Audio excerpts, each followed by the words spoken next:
Hello guys, আসসালামু আলাইকুম। Welcome back to my channel. তো কেমন আছেন সবাই? আশা করি আল্লাহর রহমতে অনেক ভালো আছেন। তো আপনারা এখন দেখতে পাচ্ছেন আমার কোয়েল পাখির ঘর।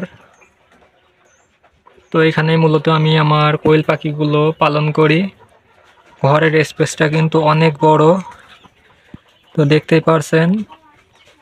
তো ঘরটার পরিমাপ আছে লম্বায় 9 ফিট আর প্রস্থ আছে আপনার 4 ফিট। তো এটা 36 স্কোয়ার ফিট জায়গা আছে এর ভিতরে। তো এখানে মূলত আমি আমার কোয়েল পাখিগুলো পালন করি। আর আমি উপরে কিছু নেট দিয়ে ঘিরে দিয়েছি। তো এই যে উপরে দেখতে পাচ্ছেন একটা যে বেড়া ঘেরা নেট, এটা বাজারে কিনতে পাওয়া যায়। তো এটা দিয়ে আমি উপরটা ঘিরে দিয়েছি যাতে কোয়েল পাখি যেহেতু দুষ্টু, অনেক ওড়াউড়ি করে, তো যেহেতু উপর দিয়ে উড়ে বের হয়ে না যেতে পারে, তো এই যে উপরে যে ফাঁকা, এই ফাঁকা জায়গা দিয়ে যাতে বের হয়ে না যেতে পারে, তার কারণে মূলত আমি উপরে নেট দিয়ে দিয়েছি। আর সামনে দিয়েছি 1 ইঞ্চি ফাঁকের যে নেটটা, এটা।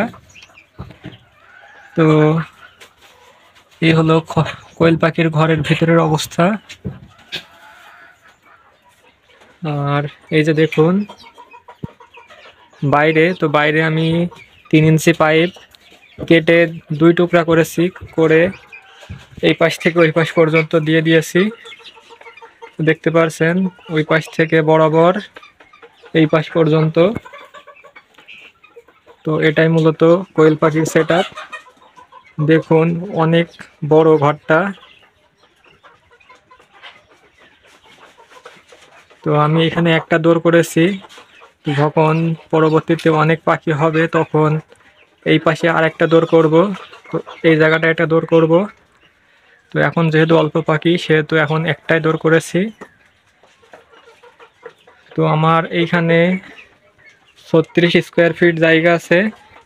তো প্রতি স্কোয়ার ফিট জায়গায় 5টা করে কোয়েল পাখি পালন করা যায়, যারা লিটারে পালন করেন। তো 6টাও করা যায়, তো 6টা করলে একটু বেশি হয়ে যায়। তো পাখিগুলো যেহেতু সুস্থ সবল রাখতে হলে আপনাদেরকে অবশ্যই 1 স্কোয়ার ফিট জায়গায় 5টা কোয়েল পাখি পালন করা সবচেয়ে বেটার হবে। এতে করে পাখিরা রোগ ব্যাধি মুক্ত থাকবে এবং পাখিগুলোর স্বাস্থ্য ভালো থাকবে, সকলে ঠিকমতো খাবার খেতে পারবে। তো সেই হিসাবে আমার এইখানে মোটামুটি 200 প্লাস মাইনাস কোয়েল পাখি পালন করা যাবে। তো আমি আমার এই ঘরটার ভিতরে এখন 17 পিস কোয়েল পাখি রাখি। তো পাখিগুলো আমার বাসায় ফোটানো।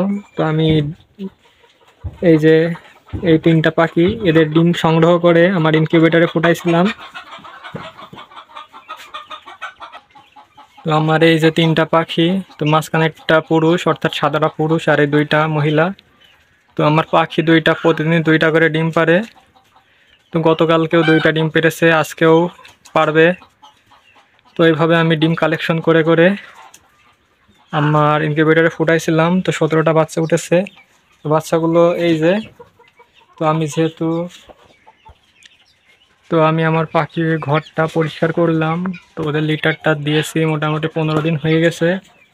তো সেইখান থেকে অনেক গন্ধ ছড়াচ্ছিল, যার কারণে আমি পরিবর্তন করে দিলাম। তো এবার দিয়েছি আমি ধানের তুষ।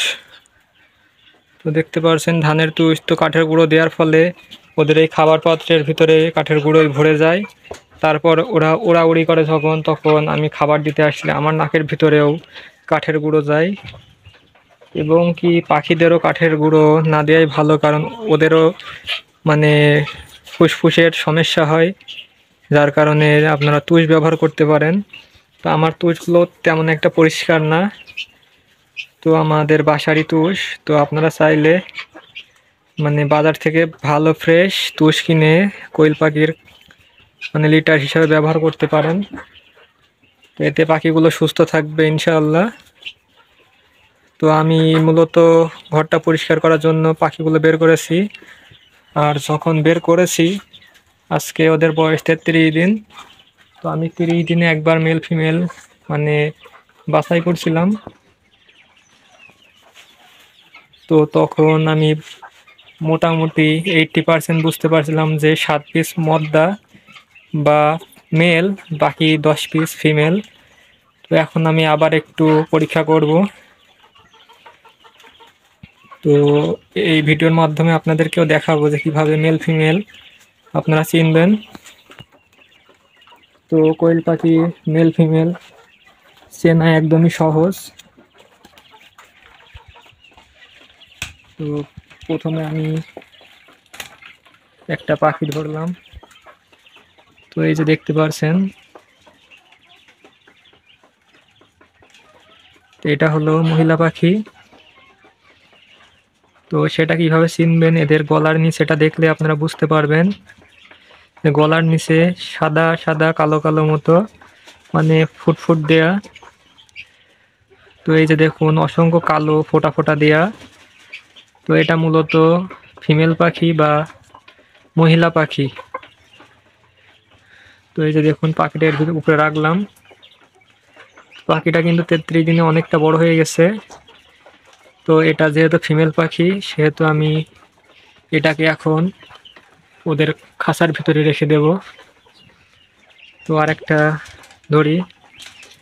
তো দেখুন এটাও একই অবস্থা। তো এটাও হলো ফিমেল পাখি। তো এটার নিচেও কিন্তু কালো কালো ফোঁটা ফোঁটা দেয়া। তো এই পাখিটাও আমি এখন ওর ঘরের ভিতরে রেখে দেব। তো এবার একটা পুরুষ ধরে আপনাদেরকে দেখাই। তো এই যে দেখুন এবার আমি একটা পুরুষ পাখি ধরেছি। তো এর গলার নিচে দেখুন বাদামি রঙের অনেক ছোপ ছোপ মতো। তো এদের যেহেতু এখনো পরিপূর্ণ বয়স হয়নি সেহেতু এখনো কালো কিছুটা কালো কালো ফোঁটা আছে। তো আর 10 দিন মতো পর এদের গলার নিচের এই কালো ফোঁটাগুলো থাকবে না, পুরো গলার নিচেটা লাল হয়ে যাবে বা বাদামি কালার হয়ে যাবে। তো ভালো করে খেয়াল করে দেখুন। তো এটা কিন্তু গলার নিচে অনেকটা লাল এবং এদের যে ঠোঁটের কাছে এই অংশটাও লাল। যেগুলো মহিলা হয় সেগুলোর ঠোঁটের নিচে বা ঠোঁটের পাশে কালো হয়। তো দেখুন এবার খেয়াল করলে বুঝতে পারবেন পার্থক্যটা। তো এই যে পাখিটা বের হয়ে গেছে হাত থেকে।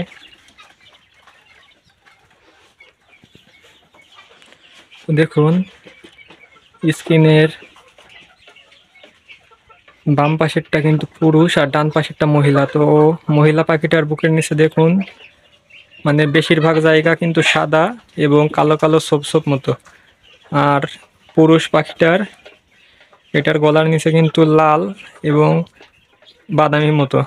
তো ওর আর কিছুদিন পরে পুরোটাই লাল হয়ে যাবে। তো এভাবে আপনারা পুরুষ মহিলা চিনতে পারবেন। তো আমি এখন মূলত ভিডিওটা স্কিপ করে আমার সবগুলো কোয়েল পাখি পুরুষ মহিলা চিনব। তো তারপরে আপনাদেরকে জানাবো যে আমার 17টা পাখির ভিতরে কয়টা মেল এবং কয়টা ফিমেল। তো এই যে পাখিগুলো এখানে আছে, তো আমি একটা একটা করে এখন পরীক্ষা করব, করে আপনাদেরকে জানাবো যে কয়টা মেল কয়টা ফিমেল।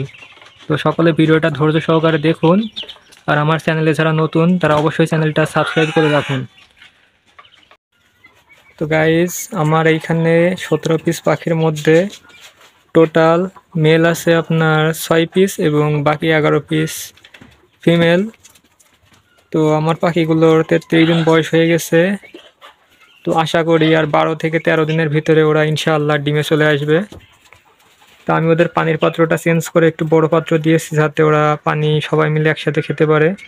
তো আগে যেহেতু একটু ছোট পাত্র ছিল তো ওরা পানি খাবার সময় মানে ওদের মানে একটা পাত্রে জায়গা ধরতো না।